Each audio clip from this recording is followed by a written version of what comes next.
Number 3، جس نے مشکل میں ڈالا۔ اپنی غلطی کا اعتراف کر لینا ایک بہترین خصوصیت ہے۔ اس سے نفس میں عاجزی پروان چڑھتی ہے اور تکبر کمزور ہوتا ہے۔ اہمیت الفاظ کی ہوتی ہے مگر اثر ہمیشہ لہجوں کا ہوتا ہے۔ نرم دل لوگ بے وقوف نہیں ہوتے، وہ جانتے ہیں کہ لوگ ان کے ساتھ کیا کھیل کھیل رہے ہیں، لیکن پھر بھی وہ نظر انداز کرتے ہیں کیونکہ ان کے پاس ایک خوبصورت دل ہوتا ہے۔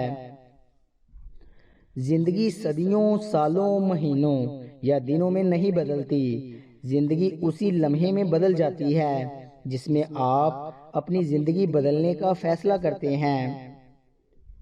میں نے ایک چیز پر غور کر کے دیکھا کہ میرے رب نے مجھے کبھی بھی میری ہمت اور برداشت سے زیادہ نہیں آزمایا، لیکن انسانوں نے ہمیشہ مجھے وہاں سے آزمانا شروع کیا جہاں میری ہمت اور برداشت کی حد ہوتی ہے۔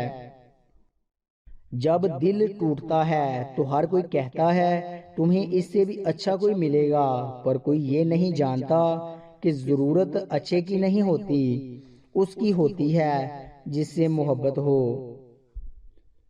قدر اور وقت بھی کمال کے ہوتے ہیں، جس کی قدر کرو وہ وقت نہیں دیتا اور جس کو وقت دو وہ قدر نہیں کرتا۔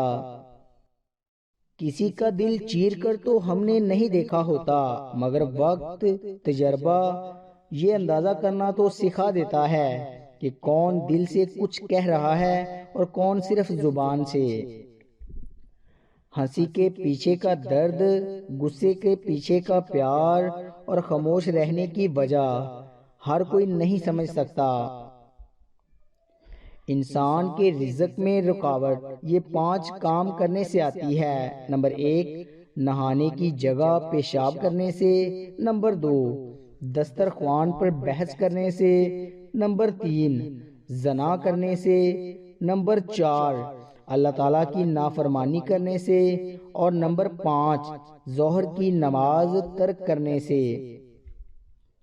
گرتے ہیں سجدوں میں ہم اپنی ہی حسرتوں کے خاطر اقبال، اگر گرتے صرف عشق خدا میں تو کوئی حسرت ادھوری نہ رہتی۔